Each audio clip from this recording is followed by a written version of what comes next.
This is Eric Rutan of Cannibal Corpse. You are listening to the Scars and Guitars podcast with Andrew McKay Smith. Thanks so much for joining me as this conversation features Downset guitarist Rogelio Lozano. This is a great example of why I do the Scars and Guitars podcast, because Rogelio covers a heap of ground.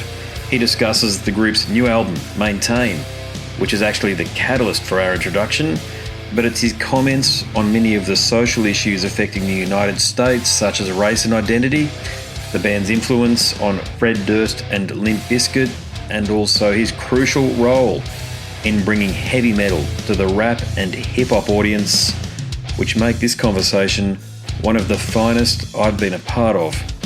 If you've tuned in via the podcast apps, you're going to hear a tune from the album Maintain.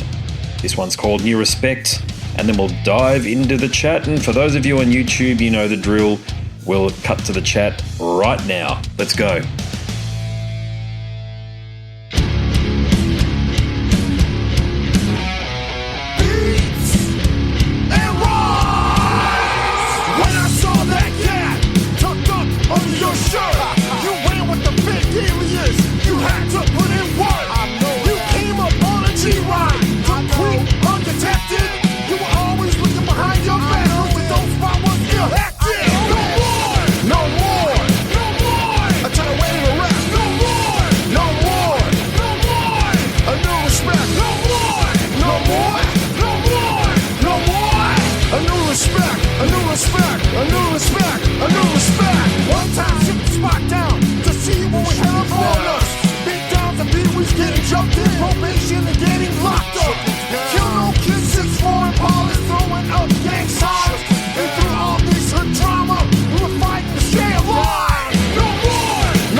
Hello.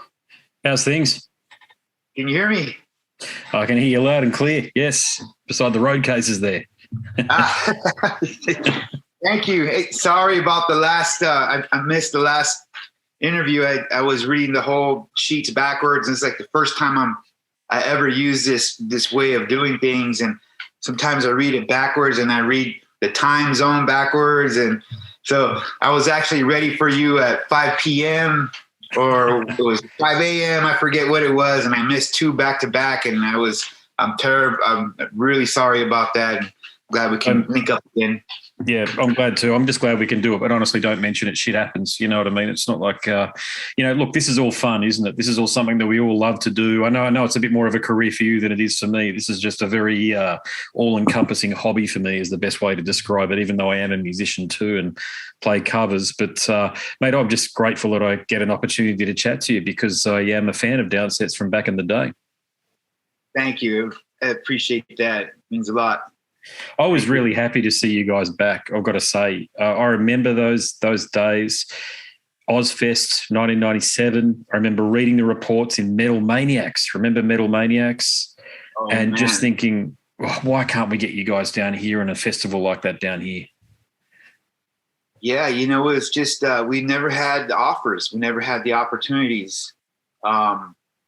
I've never. It's those territories in Australia, New Zealand, even South America.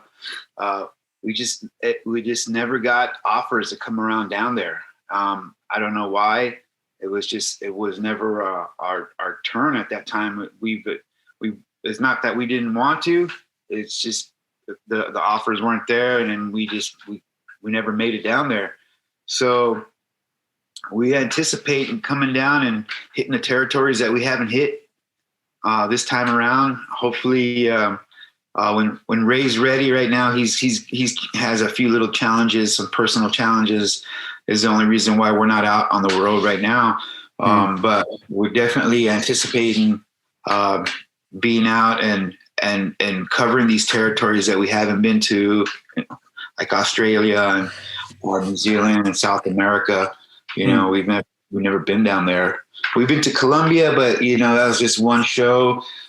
But other than that, it's just been Europe, US, and that's it really. We've never some Canada, a little bit of Mexico, but this band is really as long as it's been out, we've been around for about 30 years, and we really haven't been an extensive touring band.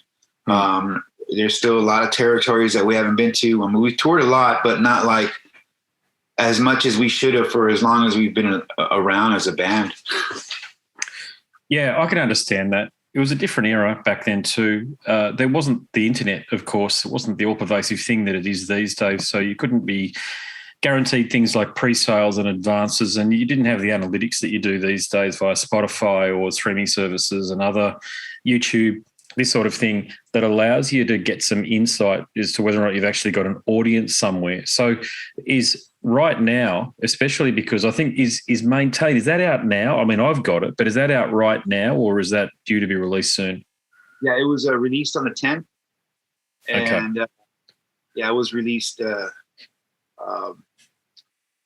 the 10th, and we have Hits Records is going to put it out on vinyl in December, and we'll also have a bundle.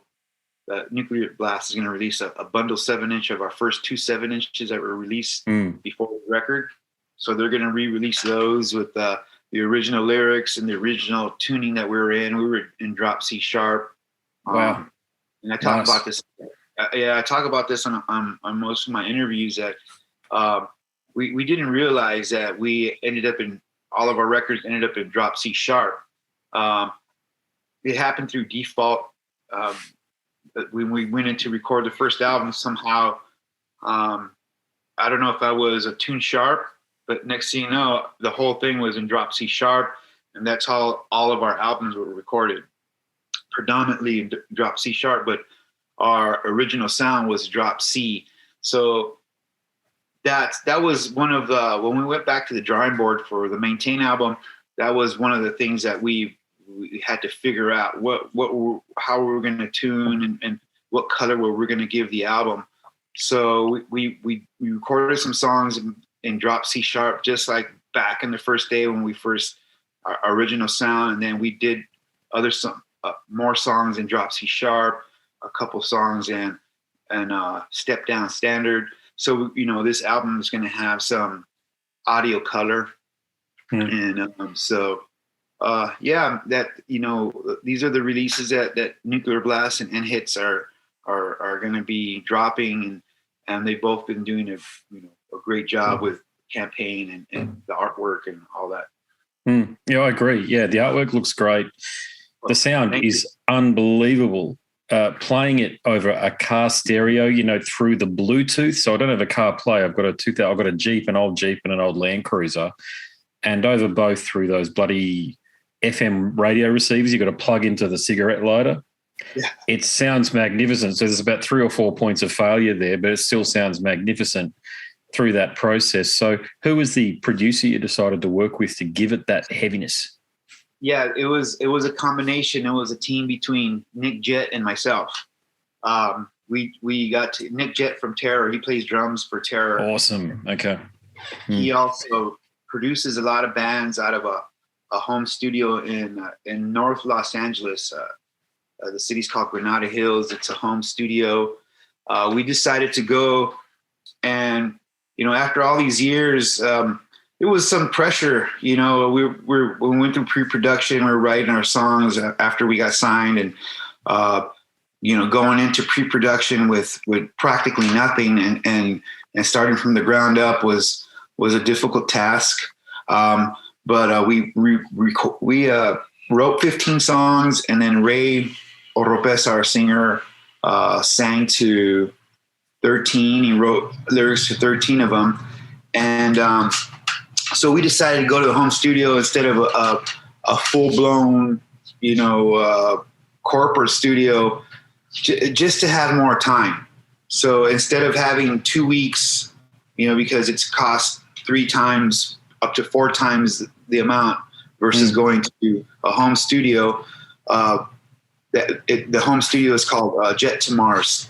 And so instead of going to Sound City or Conway studio and spend all our budget in 2 weeks, we went to this house and blocked off 2 months. And so we had a lot of time. We weren't racing against the clock or the budget. And so with all that extra time, we were able to save some money and rent some really cool mic pre's, like the 1073 Neves and 1083 Neves. So I rented 6 of those. That the house also has a cool, they have some good gear, but we needed a little more, a little more, how to say, salt and pepper, and for the cooking. And so, I rented microphones and all these are connections that I've had from working in recording studios in the past as a assistant engineer and a runner. When I'm not, touring, I'm usually working in the studio as in those days. In my last 20 years, I've in and out of the studio. And if I'm not in the studio, record another band, I'm in my band trying to do my stuff or just working, playing. But that's how I learned my chops. And, Nick Jett, he's been hot, he's been recording a lot of bands. And so we got together, and him and I, we formed a really good team. And, our objective was to, sound old school, but take advantage of the contemporary audio amenities that are out there for today to help us. It's not easy to track and voila, you have a great sounding.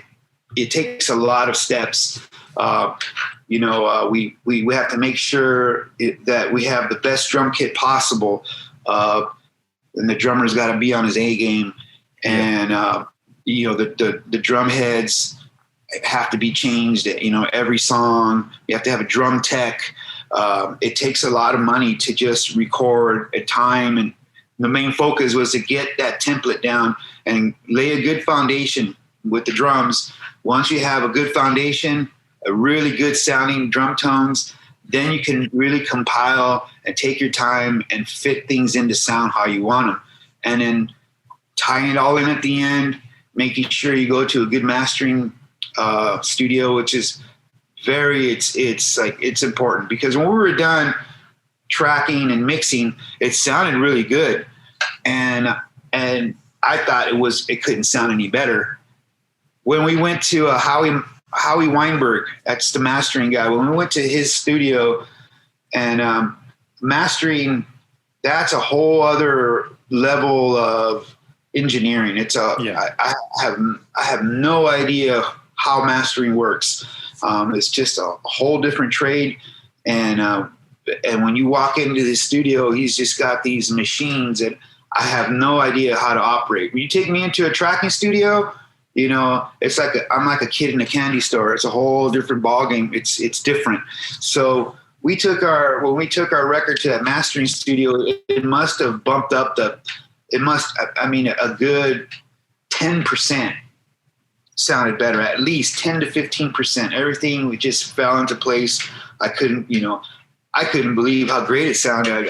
That was the goal. And we achieved it, and we're really happy with it. And then thank you for the compliment, because that was one of the goals for me, is, because I had put the responsibility was put in my hands with, to produce this, to hiring Nick Jett and engineers and and the studios and the rentals and scheduling the pre-production, scheduling the recording session, all that. It takes years of experience to be able to fit all that in together. And it was 2 years in the making, from doing the demos to shopping the demo to getting the record deal to going into pre-production, tracking, mixing, and here we are. It took 2 years, and so it was quite a ride, and it was pretty flawless. Other than the pandemic getting in our way, we had to take a 5-month break because our files were stuck in the studio and we couldn't go back in because of the lockdown.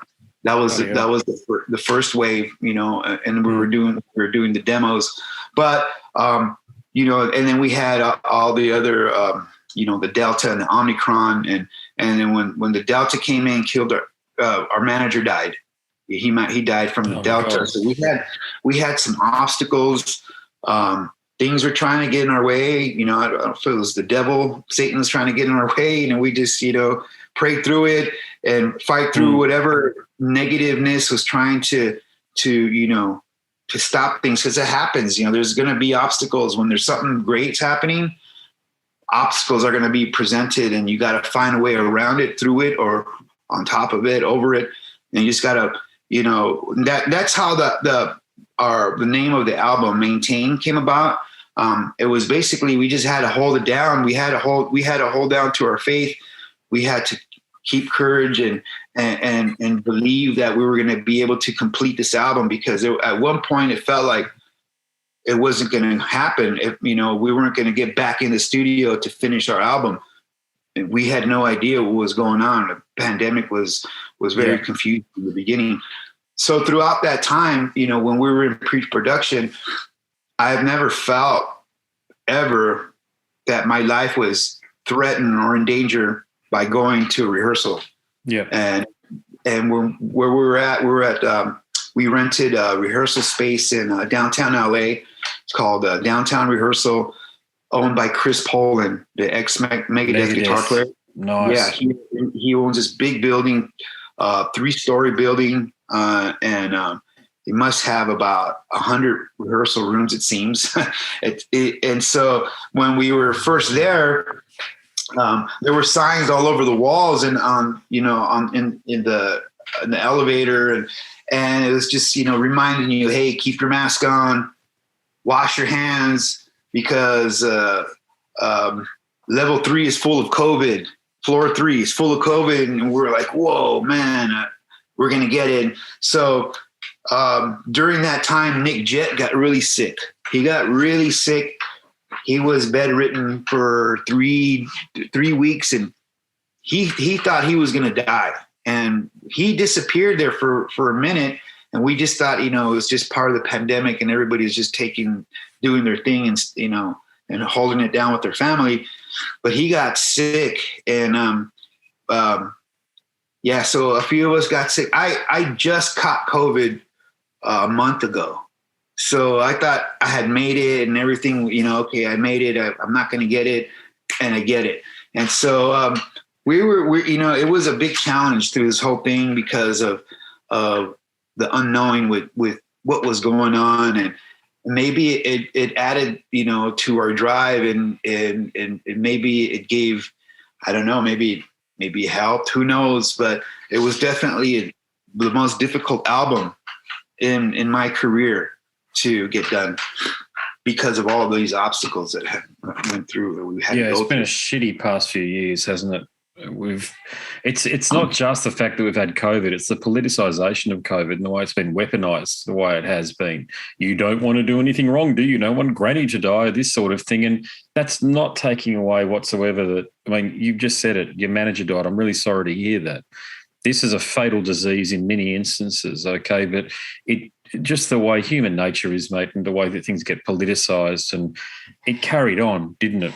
Because, of course, now California is very similar to parts of Australia.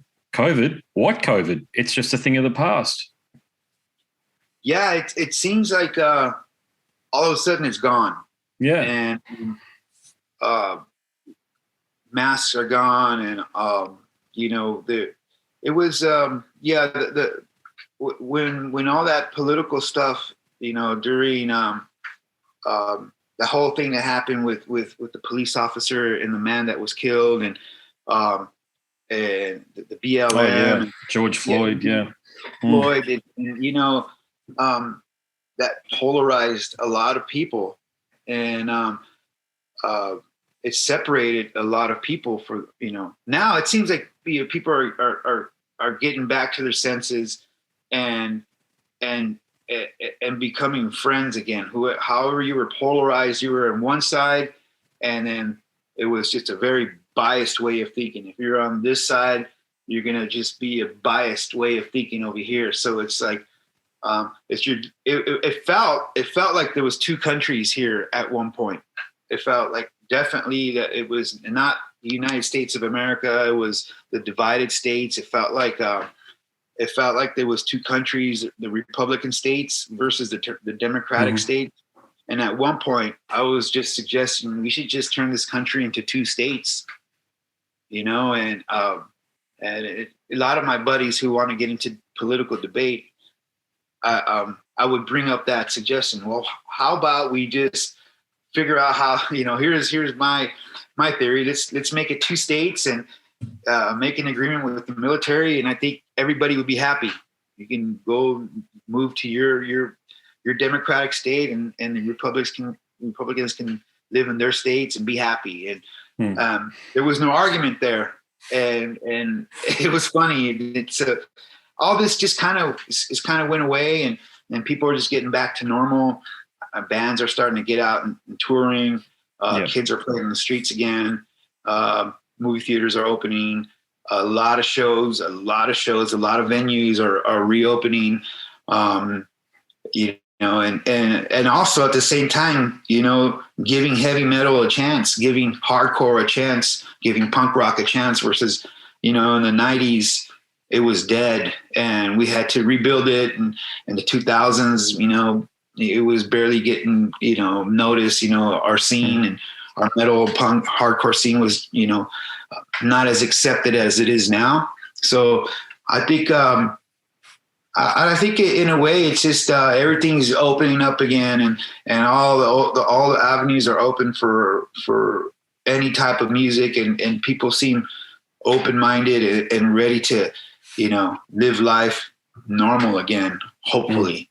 Other than what's happening with the economy and the gas prices and this war, it all seemed like it was scripted. But No, I agree with you. That's a really good point you make right there. It does feel scripted, doesn't it? Yeah, man. And I can't, for me, the more I try to figure out, the more confused I get. So I just, I depend on God as much as I can. And, and I feel a lot better when I do. And, I just, try to live a normal life and keep positive and work as hard as I can. I have a 9-to-5 job, and which I don't like so much, but I know it makes me hungrier. It makes me hungry to keep my 9-to-5 job, no matter what, whether if I'm signed on a major label or independent. I always keep my job. It's very important. It keeps me hungry until I got to leave. And then if I have to quit the job, I quit. But, right now, my main focus is to work as hard as I can at work, and then really do everything I can for my band until the opportunities start to arise. I'm starting to get a lot of show offers. Great. And so, I want to put together the right package. I don't want to burn the band out and go out for 5 months off the bat. We want to start slow and hopefully start doing some long tours again. But in the beginning, it's, we're going to test the grounds, see how it is out there. A lot of my pals that are out touring say they're having a good time. Things are getting back to normal. Terra just got back from a U.S. tour, and they said that things are feeling a lot normal, and they're about to go to Europe finally, and they say that things are looking promising, and the bands that are out there right now are happy touring. So right now it's not our time. We just got to wait when it's our time, and then and be patient. I'm dying to be out there playing my guitar, playing in front of people on stage, and interacting with the kids. I just can't wait. I just can't wait, to interact with our following and the people who have been, patiently waiting for this album and who have followed us for so many years. I really appreciate our following and the feedback and the support that they've been giving us. It's a different time these days. I've released an album with Powerflow 2 years ago. Yeah. Good and album. I'm sorry? Great album. Solid. Oh man, thank you. Yep. Thank you. So before that, I hadn't really released an album in a few years, maybe a few years, but I started to get a taste of how how things are going as far as how the progress of technology and with doing interviews, Zoom, and just everything that a lot of cool tools that are presented for us to be able to help our band and communicate, and recording equipment is progressing, and just a lot of cool tools now. And so I'm starting to get a hang of how to do things with all these amenities that are presented, and so it's almost like you have to relearn your whole trade in a way, versus how things were back in the day. So I'm even from the 2 years from when I released the Powerflow 4 years ago, is 2018 to now. It's changed so much in the 4 years, and so I got to keep up, and it's a matter of you got to keep up. You have to change with the times. A lot of people, a lot of guys my age are stubborn and don't want to progress, and learn how to use a computer or their iPhone. They're just, hey, just call me. I'm not into texting, and so you have to move with the times because things are quicker, and so that's what I'm in the middle of learning how to get a hang of all this, and really use it for my band and to move forward. Yeah. You've had the last few years have been great for you, I think, in so far as Powerflow. That self-titled album made a dent. And to me, it proved that Sen Reyes was a heavy metal fan. Whereas beforehand, I've got to be honest, I was a bit on the fence. Is he taking the piss? Is it just sort of like what do you call it? Is it just an artifact in his career, or does he actually genuinely like heavy metal? He likes heavy metal, it turns out, because your guitar riffs, they're punky, but they're heavy metal at the end of the day. I can hear it. Okay. So Powerflow, was there a bit of a tug of war within yourself about whether or not to continue forward and release another Powerflow album after the self-titled one in 2017, or did you have your heart set on going down the Downset path? Well, it was, for me, Powerflow. I've been with Cypress Hill since 1999. I recorded many albums with them. I did the Skull and Bones album, and I played on Rock Superstar and Can't Get the Best of Me. And then I played on Stone Raiders and Till Death Do Us Part, and then countless rap records with DJ Muggs. He hired me as a hired gun. And so these guys, all three of these guys, they love rock and roll. Their favorite bands are Black Sabbath and Led Zeppelin. They've always loved rock and roll. Sendog was a big rock guy. But hip hop was in their community. And what I mean by that is it was a big wave back in the 80s, a dance craze, the breakdancing craze, breakdancing and popping, DJing, b-boy, and hip hop was really heavy back in those days in the 80s. There's kids breakdancing on the streets. You see cardboard boxes just laid down on the floor in every street, and you had crews of kids. And so everybody was rapping. I was rapping, I was popping.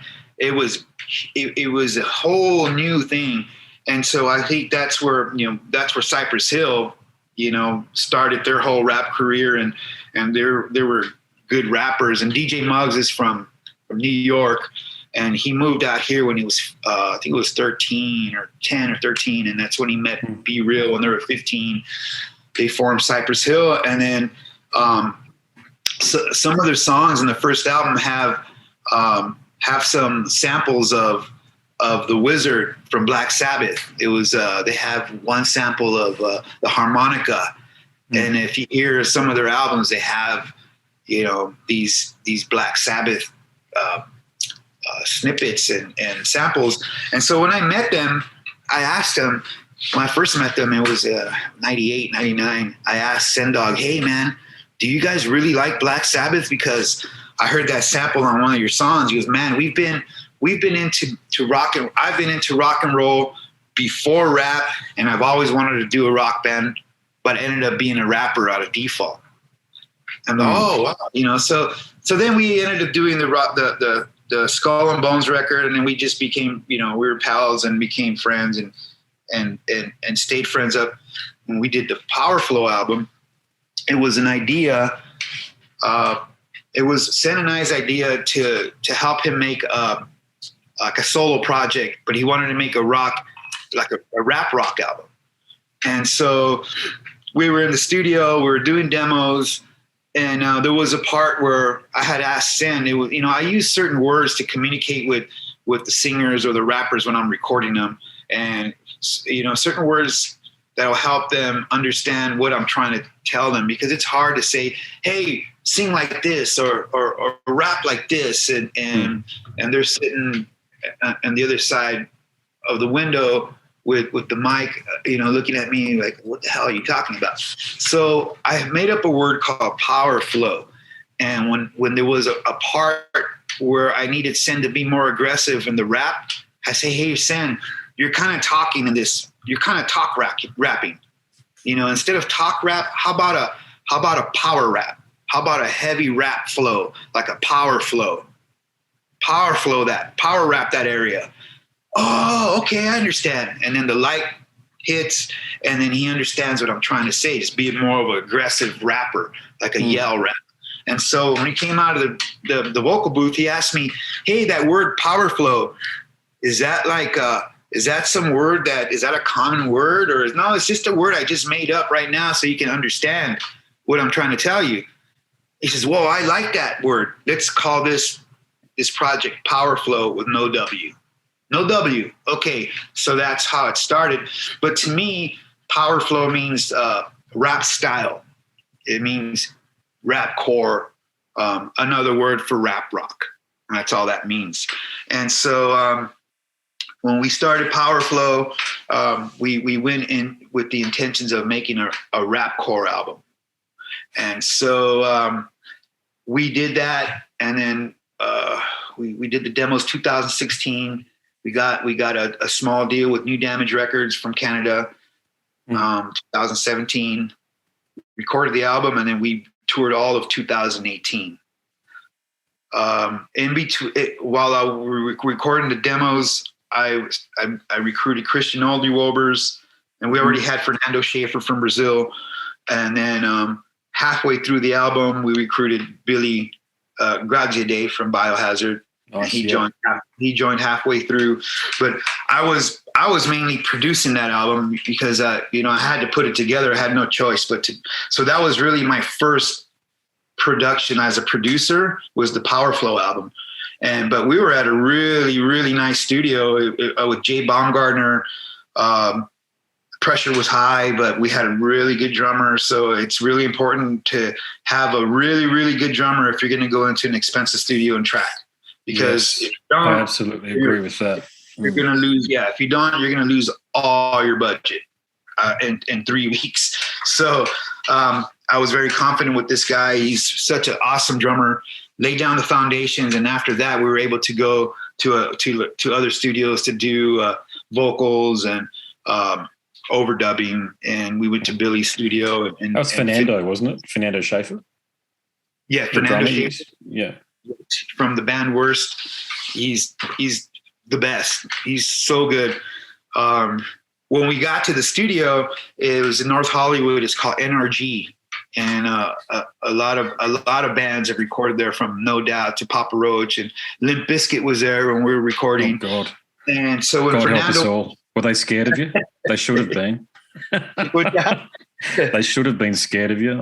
Look, where's Ball and Decide? I'm not going to say anything about the musicians. People who listen to my show know this, but look, they're a bloody awful band, and I've long felt that you were the precursor to what they ended up popularizing.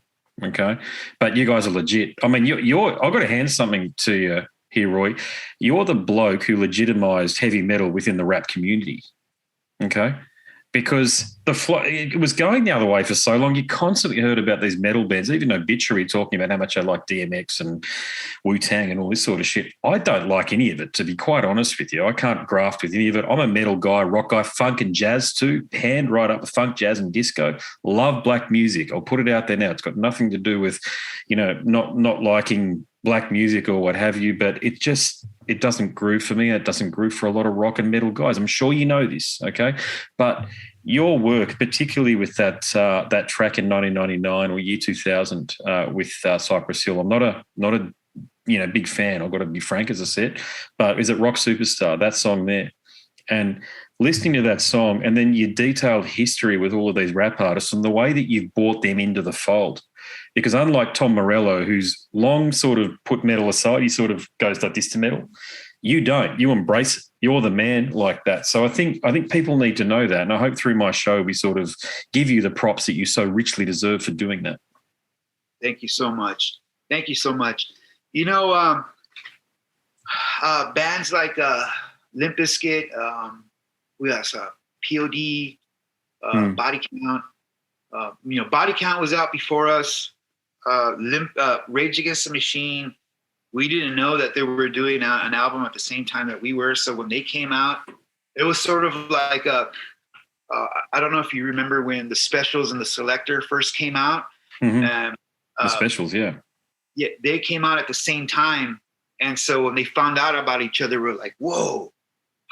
Same thing with Rage and us. We didn't know that they were doing, an album. And when they dropped the album, Zach De La Rocha was talking about inner city struggles that he never had really any experience with. So I agree with you. You're right. You're so on point when you say that. It's ridiculous. Whereas you guys lived it. Yeah, and not taking anything away from his talent, because he's a great singer, great musician. He plays really good guitar. He played guitar for Hard Stance and Inside Out. He sang for Inside Out, and we used to follow him and play shows together. And he just grew up in a different area. It's Orange County. Really, really nice. Talk about Tom Morello growing up in Orange County, you mean, or Zach? Zach De La Rocha. Zach, yeah. And then Tom Morello, is he from Massachusetts? I don't know where he went. He's not from California. Yeah, he's from somewhere else. His mother or father was his father was a diplomat, I think, and his mother was an academic. So he certainly comes from. Don't get me wrong, he didn't grow up anywhere near hardship from the sounds of things, if you know what I'm saying. I don't know him. I've never met him. And I know plenty of people that have met him say he's a lovely guy. But I've got to be frank, mate, there's some insincerity there with that group. And I think a lot of people like me who are hardcore rock and metal fans, we can read between the lines and we see that. I'm not suggesting it was a marketing tactic, but, it didn't hurt, did it? Okay, because they were on about a lot of stuff that sort of made them. Your band's original name was Social Justice. You owned that. Okay. And I think a lot of people like me had their ear to the ground. Were going, what are you singing about? Okay, I'm a fella from Australia. I don't know anything about this, but it sounds pretty interesting. And it's something that I think I need to know about. Whereas Zach had his finger as everybody going, you white bastards, effectively. But the whole crowd was full of white people. It was this contradiction. Yeah, it's bizarre, man. We definitely, I feel that, we have something in common. I think we've grown up through the rough parts. I know Australia, it can be, there's areas that can be, pretty hardcore. Oh, brutal. And parts of Sydney are just bloody violent, extremely violent. Never makes the media, but they're extremely violent. That's what I hear. I hear that it's a lot crazier than what we see. I hear that there's some shit going on down there that we don't see in the media. And same with here in the 90s. There was gang warfare. Sorry not to interrupt, but talk to Mike Muir. He's lived in Sydney. He knows all about it. He gets it. Mike Muir. Yeah. Mike Muir? Yeah. No doubt you know him. His kids are Australian. I think he lives up around me these days, Sunshine Coast, Gold Coast area. I think I could be wrong, but he's talked about it in the past. Yeah, but he knows because he lived in Sydney. He's seen firsthand how violent it can be and some of the shit that goes down there. Yeah, I mean, it's not gang violence in the typical side of things. A lot of it's ethnically related though, because Australia is very multicultural, if you know what I'm saying. So if you're a white boy, you're going to fucking cop it in some of those areas. You've really got to have your back and just not go to certain places. Yeah, man. It's rough it's rough. It's some places, like I said, LA, it was a whole different way of growing up. They would call me a minority. I didn't understand that. And which I never was a minority, or the Latino was always the majority in the West Coast, man. Yeah, of course. We were called minorities. So I didn't understand that. I didn't get it. I wasn't really one for getting into politics and trying to make a difference like Ray was. But I learned a lot from Ray. He, being open and talking about these social issues made me aware of, and I felt that in a way I wanted to do something about it. If my music was the way of doing it, then, in those days it was hard for bands in the East Valley, which is northeast LA, for, it was predominantly Latino, for bands in these areas to get a record deal, or for bands to even form out of that area. And humongous population, enormous. The population in the valley is bigger than most countries in the world. Yeah. So there was no reason why bands shouldn't be springing up out of there like hotcakes. There was just no reason for that. Different now.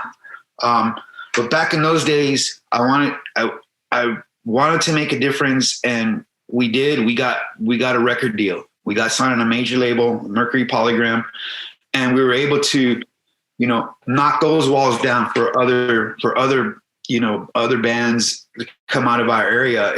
And I felt that we did. I'm proud of that. I'm proud to see that a lot of bands are forming out of our area. There's actually venues in where I grew up, whereas there was nothing like that. There was just no venues. The nearest venue was Hollywood, and they wouldn't give, like I said earlier before, they wouldn't give us hardcore bands, straight edge bands, or punk bands, metal bands. It was dead. It was just not. But these days is different.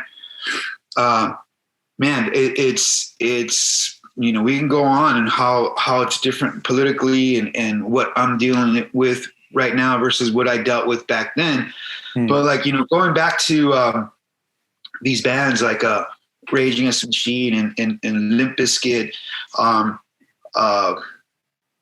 for me, I find ways to enjoy those albums. It helps me creatively. It's not like I listen to those albums and say, okay, now I got an idea. I like to hear what other people are doing, especially bands that are somewhat in my genre. I root for these guys to do well. It only helps us. It only helps us to reopen doors. And, we've been really using up all of our energy, knocking these doors down, knocking these walls down, and now let's have other bands do that for us. Let's have bands like POD, Limp Bizkit, Papa Roach, Body Count, Linkin Park, Rage Against the Machine. Let's have these bands get big again, so it can get the rapcore scene power flow scene, get it back going. Because I really generally love hip hop. It was a part of our culture. I like the music. I like the beats. I don't like what a lot of rappers rap about because there's a lot of arrogance behind. One thing I don't like about rapping is that these guys feel that they need to be arrogant, and you don't have to. You don't have to, and it's a cliche. And a lot of rappers fall on their face when they think all I got to do is write about my jewelry and the drugs I sell and the girls I'm with, and that's the first thing that Ray writes about. And Maintain, the first song, he says, on the Place to Be. And the very first line, he says, I don't care how many women you're with or how much drugs you sell. This is what I do. I'm real. I come from hip hop. I'm, blah, blah, blah, and when we were writing the demos and, when we were going to the drawing board for this album, when we didn't have, anything to start with, when we were flat from the bottom, starting to write our music, Ray and I would share a lot of music that we were into. And Ray hadn't really been in touch with a lot of the new rap, like myself, because I hang out with Be Real at his studio, and I'd go often because I helped build his broadcast studio and his cannabis grow studio. I have experience in wood framing and construction, so Real always called me and, hey, can you help me do this? And can you help me make this wall and build this wall? And so for years, I've always helped Be Real.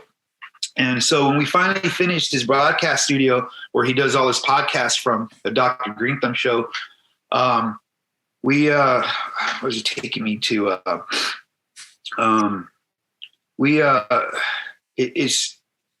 It's just he has a way of showing me how to show me what's out there. He has a lot of DJs come in. They have a DJ show, and all these DJs come in and they play all the new rap, and I hear everything. And all these great DJs come in and for his show, and it's an amazing place where you get DJs from all over the world, and they come in and they gather and they just show me all this new music. So I would show Ray, I would send him all this music. This is what's happening. This is what's out there. And he tells me it's all garbage. It's all bullshit. They all talk about the same shit. They all talk about the same thing: jewelry, drugs, and having sex with women. And it's just all garbage. Gangster shit. Yeah, all gangster shit that the regular person can't relate to. Yeah. So in a nutshell, man, I was just trying to get Ray up to date with what's out there because he wasn't really interested and so we just share ideas and stuff. And I could see where rap can be very and it could be really bad. I could see where it could be very uninspiring. Some of these guys that are making tons of money, they have a platform to say something good, something positive, and they just shit all over it. And to me, when you have an opportunity like that and you want to throw it away with saying, with being irresponsible with lyrics, you have I think you have a responsibility as a role model once you get to that point. You influence a lot of people, and I just think guys throw away their career when they talk about nonsense and empty subjects. And so they have a good opportunity to say something and they just throw it away. And a lot of these rappers are doing that. And I could see where people just want to hate rap. But for me, when we were doing this album, I told Ray, I go, hey man, you kind of lost that B-boy in you, that rap guy that made Downset who we are, because we are rapcore. The last two albums kind of, I wasn't a part of. They were going in a different direction. Not necessarily that, I'm not saying that I didn't like it. It's just a different direction. And so I wanted to bring back the sound, the original sound. And I can hear that. And I think I think we nailed it as far as bringing that old school sound. I'm sorry, I didn't mean to go into so many different directions, but like in a nutshell, you know, I'm not jealous of these bands like Limp Bizkit. They're really nice to me when they see me. Okay.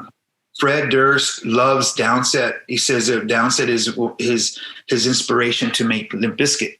He told me that. Holy shit. Okay. That's huge. Yeah. Yeah, man. It was the year 2000, and we did a show in San Francisco. It was when we released the Skull and Bones, and we were doing radio shows. We were doing stadiums and amphitheaters. It was the biggest thing I've ever was involved in. And we did a show in San Francisco, and it was Limp Bizkit, Stone Temple Pilots, No Doubt, Deftones, Cypress Hill, and wow. a couple other pretty big like bands. Doesn't get bigger than that lineup, does it? That's enormous. Yeah, it was great. And then so I was hanging out in backstage in our dressing room, and Fred Durst walks in, opens the door, and he walks in. He says, "Hi, everybody." And the very first thing he says is, "Who's the guy from Downset?" That's the first thing he said.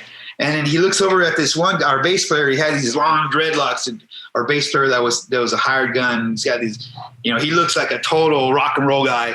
He got his tattoos. He's got his earrings, his piercings, long dreads. And "Are you from Downset?" He's like, "No, man. That guy right there, a guy that doesn't even look like he's in a band." The guy don't look like I'm in a band, man. I have no tattoos and, nothing, man. I just regular guy, that blends in the crowd. And he came over, shook my hand. He goes, "Man, I love Downset. You guys inspired me to make Limp Bizkit. Much respect." I saw him again. That was the first time I saw him.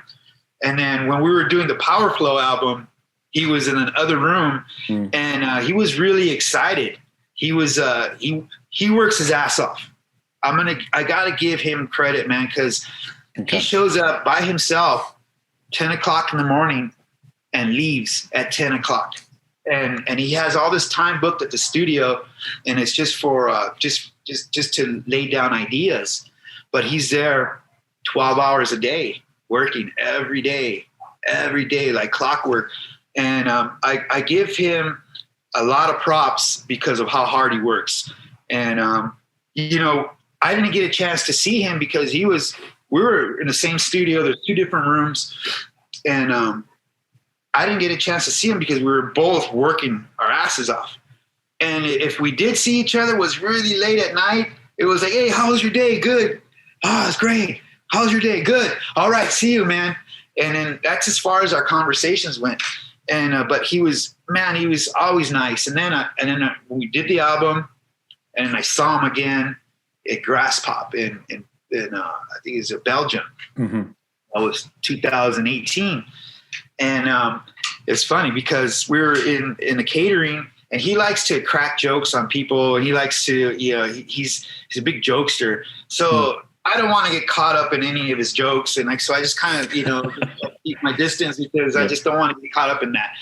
And so I'm eating, and he's behind me. He's eating in the table behind me with Wes Borland and someone else. Mm-hmm. And I'm having a conversation with our sound guy and my road tech. And I have my back turned towards them, and I'm eating, and I'm hearing him taunt me, and he's saying, "Anger, hostility towards the opposition. Anger, hostility towards the opposition." And he's taunting me, and I'm not listening. And I get up, I give him a wave, and he smiles, but I walk away because I just don't want to be a part of any of his shenanigans. Right. Yeah, exactly. Mm-hmm. So, but I got to see their show. It's really not my cup of tea. Some of their music is not my cup of tea. Great. but like some of the stuff is groovy, and the crowd loves it. They love their stage. They put on their uniforms and they paint themselves, and they have it's just a whole different band than we are, just a whole different thing. So, but they're really excited that, I was there watching them, and they kept looking over at me and what's up. And I think, but I don't know these guys. I don't know where they're from. I know they're based in LA, but we've never crossed paths in the 30 years that we've been here. We're just in different scenes. It's big city. So, more power to them. I want them to do well. I want all these bands to do well, and it only helps us, Good. Yeah, I'm so glad that, they ride your coattails, to be honest. This is how I see it, okay? I'm a metal fan. I was reading about you guys in Terrorizer, Metal Edge, and Metal Maniacs before the internet came out. And then this fucking band comes out that sounds like the way that they do. As I said, I'm not necessarily having a dig at the musicians. They're on a major label, they've got to make it sound pretty sanitized. But then you've got Fred Durst up there acting the way he acts. That's the only way I can describe it. And you've got an album out like Do We Speak a Dead Language, which shits all over anything Rage Against the Machine or Limp Bizkit or any of those bands have done. And I think, why the fuck aren't the masses tuned into this? Because this is the real stuff. It's here, guys. What are you doing? Hey, come over here. Here it is. But instead, we had the self-titled Rage Against the Machine record jammed down our throats. And you guys had already released a self-titled album by 1994, which was about the same time the first Rage album came out. And it sort of went this way when I think that it could easily have gone this way, and it could have with you guys. You guys could have been that band there. I don't think your music was as unpalatable to mainstream taste that right. It wasn't so metallic that it couldn't actually. It wasn't the death metal fans like me, because that's what it was, that tuned into you. It could have been the mainstream people that did that. But just to summarize everything that you've just mentioned there, thank you so much for sharing all of that, because I think it puts it into context that the bands aren't necessarily at fault for their success. I'll say that. And neither are you from the perspective that you can write a killer album with all of the wonderful riffs that you've put together, but if people don't listen to it, what can you do? En masse, I'm talking about. Yeah, some people are motivated by money. That's their motivation. And some of these bands, a lot, that are signed on major labels have that focus. They gotta put the business in front of things. And some people's business plans provide them to dress in funky uniforms or look a certain way, or write in a certain template, write certain radio templates. Okay, we got now the band signed on the major label. Let's try to get them on the radio. Now write a radio song. And then the bands would sit back and say, how do you write a radio song? What's the template? And so, when you start to get into writing singles and radio, you tend to lose some of that real, that whatever your band's about, you're going to lose some of that. If you have something different, if which is hard to develop your own identity in this whole thing. That's the most important thing. That's going to set yourself apart from all the other bands. You got to develop an identity. You got your sound, whatever it is. And so when your identity starts to get affected by relevancy, which is another word I don't understand. You hear people say, "Oh, you got to be relevant to be able to get on the radio." Yeah, I don't know what the hell that means. Yeah. To me, that means, you got to copy to get on the radio. And by the time you get on, by the time you record the style that you're copying, there's going to be a new fad. So, it's all tricky. It's all tricky. Some bands have a lot of luck. Some bands have a lot more help. Some bands have a lot more money behind them. And some bands, and when you get to that business, you have to have like-minded people in your band.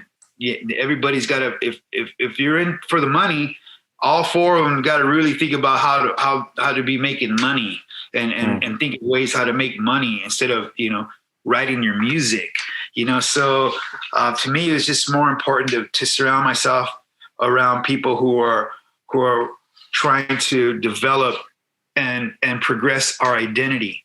And that's what's most important to me, is to keep our ethics and our sound. And that's why we stay relevant within ourselves.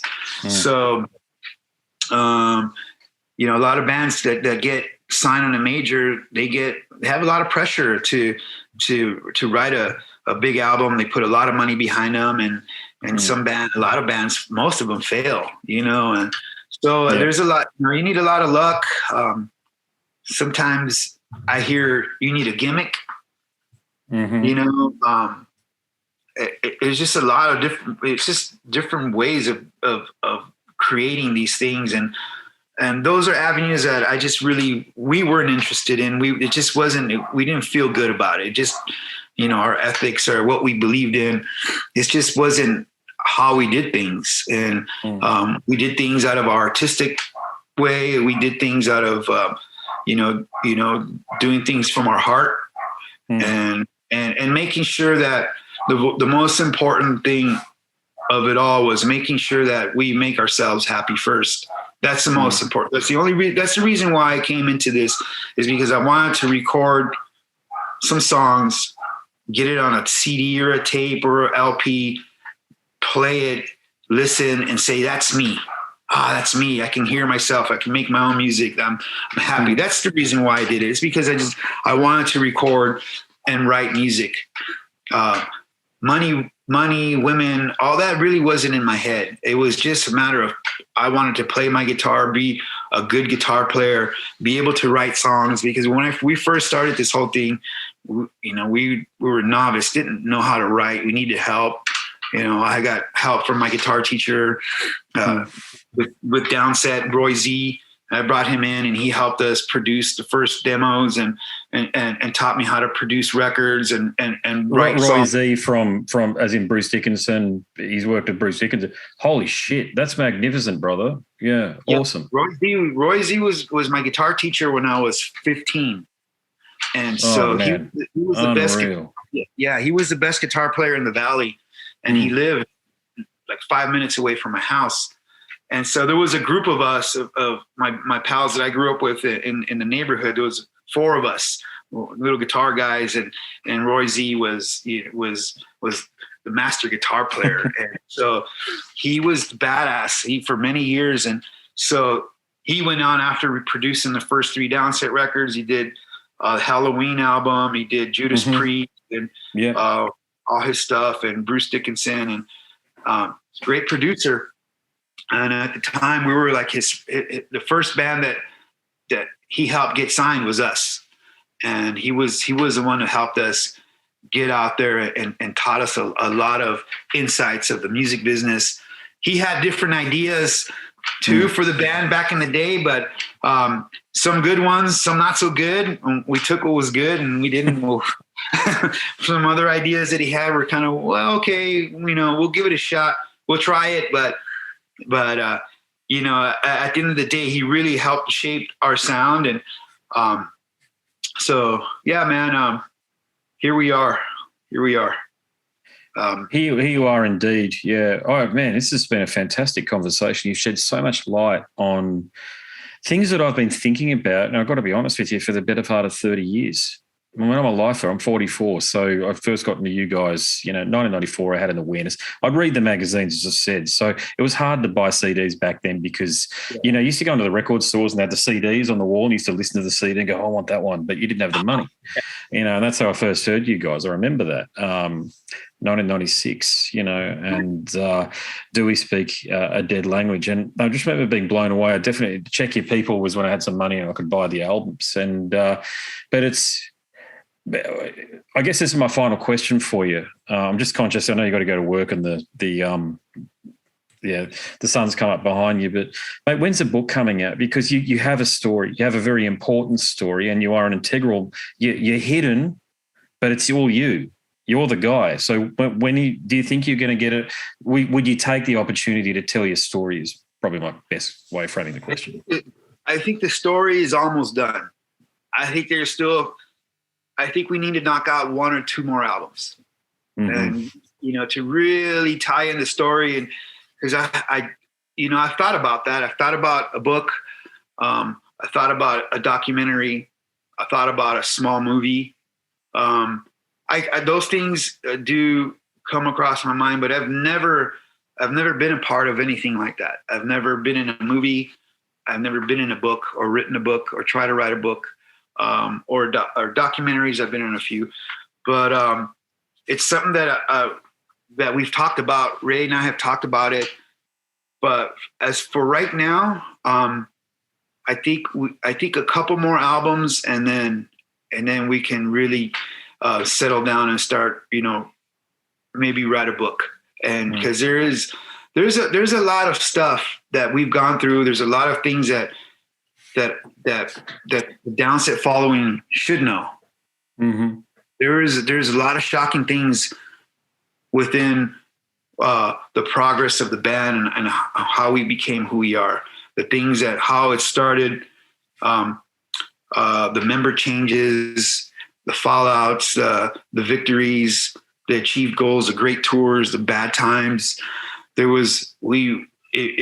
have this saga that we have is definitely. I hear that we have a mystique, and that there's people that really want to learn about us, but we're really not putting it all out like we should.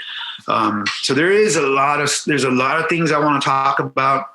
For right now, we've been gone for so long, and the band's been gone for 8 years, and we trying to reconstruct it because it went in a hiatus and then dissipated, and guys left, and then there was no Downset. Yeah. So we had to come back to the drawing board with no scraps. We had no scraps to work with. We had to build everything from the ground up, and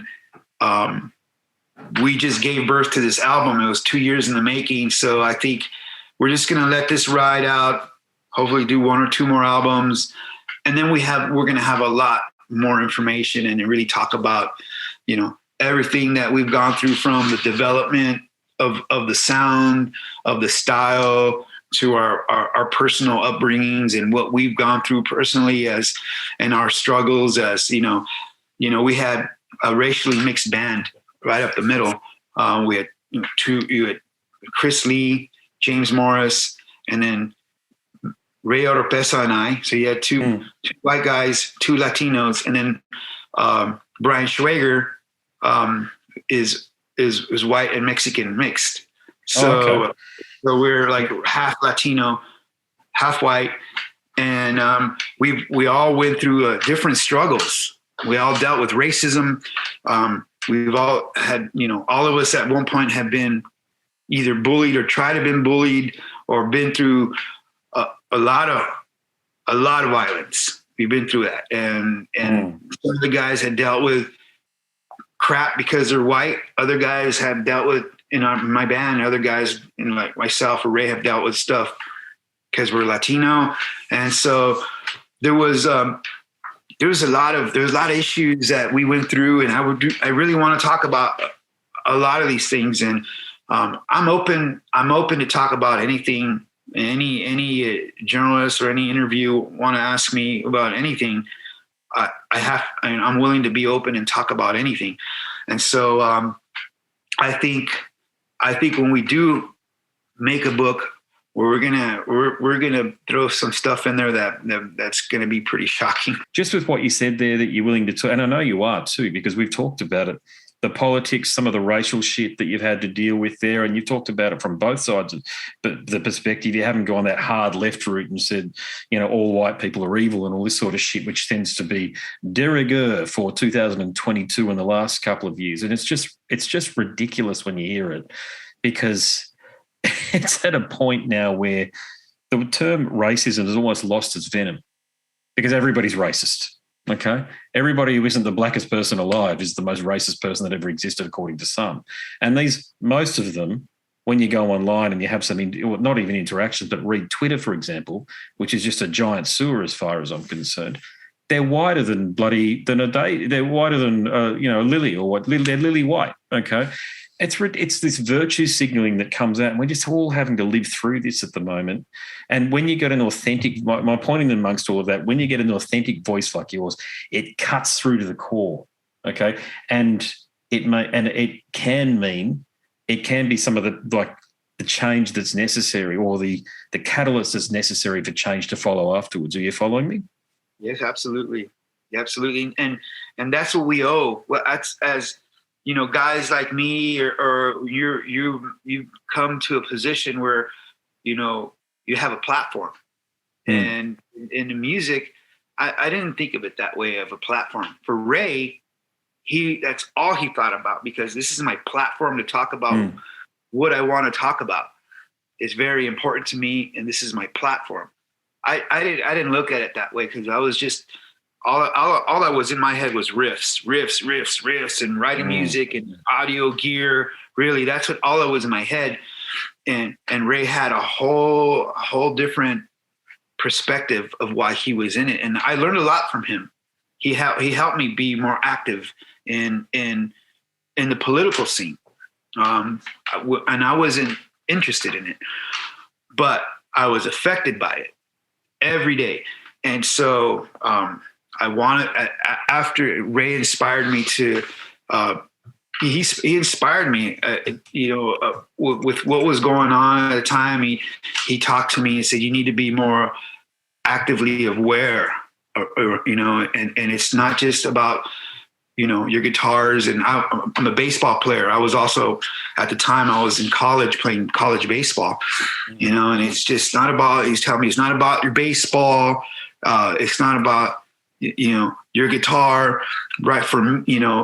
We got to use these tools to help our society, to help, our scene, our music scene that is, unappreciated. And so, he inspired me, and I learned a lot more, and I got into, I followed Ray around to a lot of the things that he was involved in with his art, with his political art, and the people that he was involved in. He did a lot of political artists, and he did a lot of political murals around the neighborhoods, a lot of it. And it's unfortunate that racism exists, and you said it, that everybody has a form of racism inside of them. I don't know if that's natural, but it seems that it seems like everybody wants to be accepted, they want to be loved, but they can't share that love. And it's very simple. It's really easy to get along with somebody that you just met. And so that's how I approach people. I approach people with a clean slate.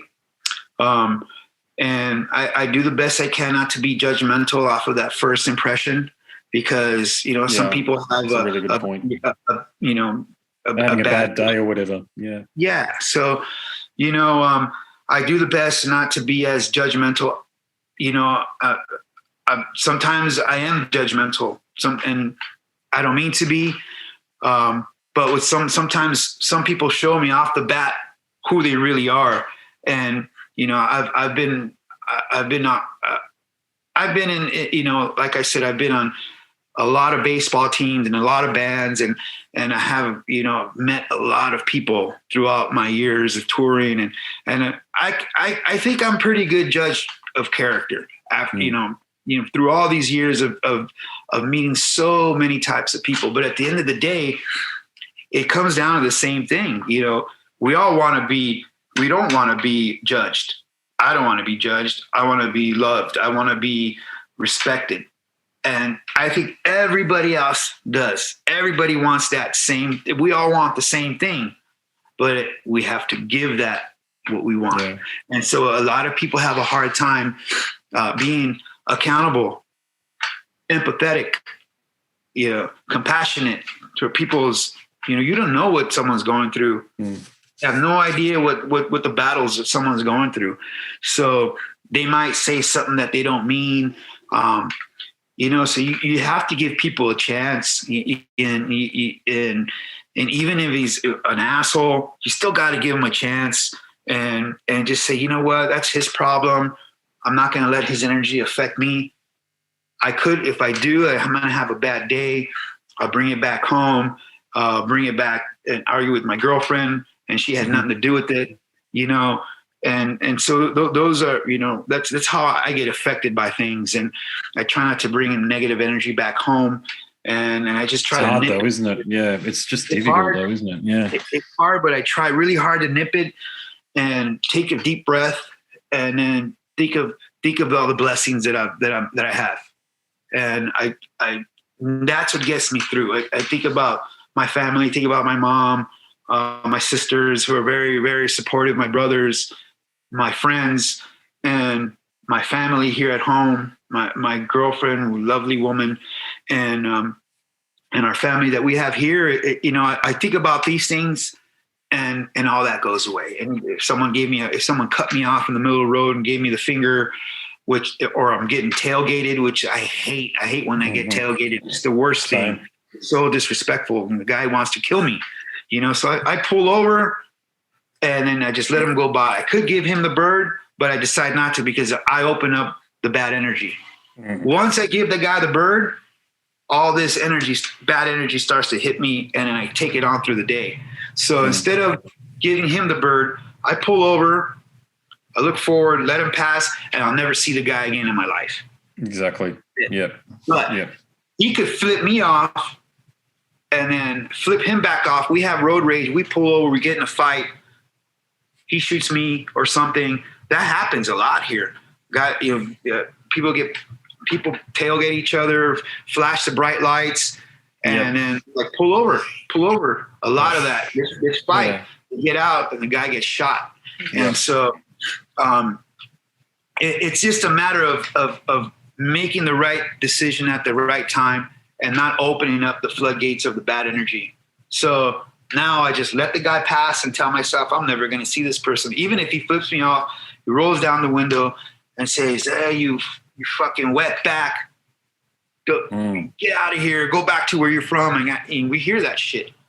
Where I'm from, this is where I'm from, But I can let that comment carry me for the rest of the week, rest of the month. You could easily yell back the Spanish were there a long time before the English and the East Coast Americans were. Yeah, That's the irony. You should be telling them to get back to where they're from, technically speaking, if they want to use that line.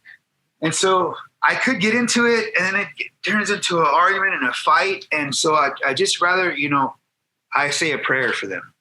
It makes me feel better, and hopefully that prayer, my prayers listen. God listens to my prayer and helps that guy, and something along of that day, something happens to him positively where he reflects and says, "Man, I felt bad for flipping that guy off and calling him a wetback," or whatever, So those are the things I count on. I count on God a lot, and I feel a lot better.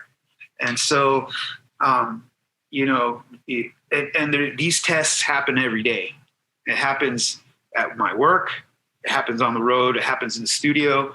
It happens within my bandmates. And you just gotta, just hold it down, take a deep breath, and know that we're all not perfect, and just give the people the respect that you want back. And I think overall, it'll create more positive energy. Sage words and wise advice, my friend. I enjoyed this chat a lot. Congratulations on an outstanding career. This album's killer. It's one of the albums of the year. I'm sure it'll be in my top 10 at the end of it there. And man, just hope to see you down here sometime soon again. Thank you, brother. Thank you so much. I have a really good time talking to you, and I appreciate you taking time and interviewing. And I want to apologize again for missing that interview. It was not my intention. No dramas at all, brother. Yeah, no dramas whatsoever. So, all right, bro. You have a good day. You too, bro. No worries at all. Catch up soon. No worries. All right. Bye-bye. All right. Catch up. There he is, ladies and gents. Rogelio Lozano. And as I said throughout the chat, his role and his influence is largely hidden, but it shouldn't be, because without him, you wouldn't have the presence of so many killer heavy metal and rock riffs in the genres of rap and hip-hop. He's really the guy that's been spearheading that now for some time. You can have your Rage Against the Machines and all the other bands out there that do that metal light. Rogelio is a no bullshit heavy metal guitarist. Do check out Downset's catalogue and dive into Powerflow whilst you're at it as well. You will not be disappointed. The guy can play a mean, grooving, riffing guitar. Now, for those of you who enjoyed that chat, and I hope you all did, there are plenty more just like it over at scarsandguitars.com. If you enjoy listening to the podcast, you may even enjoy reading the book. It's titled Scars and Guitars, Conversations from the World of Heavy Metal and Beyond. Click the link in the banner on the website. It'll take you to a marketplace, all the usual places, Google, Amazon, Barnes & Noble, Angus & Robertson. There's many others there depending on what territory or country you're in. You can download a sample, and if you do complete the purchase, if you do want to read the entire book, please hit me up because I want to thank you personally. So there'll be a bit more that I have to say about the book in the moment, but before we get to that, I want to say goodbye. My name again is Andrew Mackay-Smith, and I'm the host of the Scars and Guitars podcast series. Please tune in again. I appreciate your company, and until next time, it is a very goodbye for now. This is Eric Rutan of Cannibal Corpse. You are listening to the Scars and Guitars podcast with Andrew Mackay-Smith. I've been the host of the Scars and Guitars podcast since 2017. The first musician I interviewed for the show was David Vincent from Morbid Angel, and things have just snowballed from there. In all, I've posted almost 650 podcast episodes featuring conversations with many of the leading lights of rock, heavy metal, and beyond. It just got to a point where I thought, I need to write a book about all this, so that's exactly what I did. In Scars and Guitars Volume 1, you'll read a heap of deep reveals and commentary, such as Des Fafara talking about Coal Chamber and why the band will never return. You know, if you're a band just starting out, you need to hear me. Do not start a band with partners. Ever. Yeah, wise words there. Sage advice, mate, for anybody. Don't ever, because I can't go do Coal Chamber right now unless I get others involved. Phil Anselmo talks about the episode in his career which gives him the greatest sense of accomplishment. I think the staying power of the fans and the staying power of the songs, you know, whether it's Pantera, Down, or Superjoint, the fans remember the songs. Alex Skolnick from Testament confirms that, yes, playing the guitar in Ozzy's band is anything but an ordinary gig. Will Silent Oz from Dimmu Borgir write a book? Pa from Sabaton gives advice to people who want to start a band. Look at the team around you, look at the bandmates. If the guys want to be on the stage, then it's all cool. If the guys want to be backstage, then it's not going to be cool. Current and former members of Cradle of Filth discuss the band's seminal 90s material. Read about the reaction to George Lynch and Mark from Suicide Silence's comments when they throw shade at then President Donald Trump. We have this idiotic monster, you know, this egotistical, self-aggrandizing, complete piece of shit in there. I just can't understand how we've gotten to this place. And yeah, we kicked a hornet's nest with Sepultura. Percussive overlord Gene Hoglan talks about recording with Chuck Schuldiner. Chuck was always, he was very, very open-minded, and he was into having his musicians that were playing with him just reach out for the best stuff that they had. Phil Campbell from Motorhead discusses what it takes to get sober. John Five answers his critics who dismiss his tenure with Marilyn Manson. You know, my name is John Five, and Manson gave me that name, and I had some of the best years of my life in that band and learned a lot. And we get the lowdown on Treyarch Zagtoth from those who would know, including his mother. All across Scars and Guitars Volume 1, there are moments of tension, relief, tragedy, exhilaration, and throughout it all, you'll obtain insight that I believe no one else has managed to obtain from many of your favourite artists. So treat yourself. Scars and Guitars Volume 1 is currently available as an ebook with a print edition on the horizon. Follow the links attached and download a sample. I'm sure you'll be compelled to read the whole book.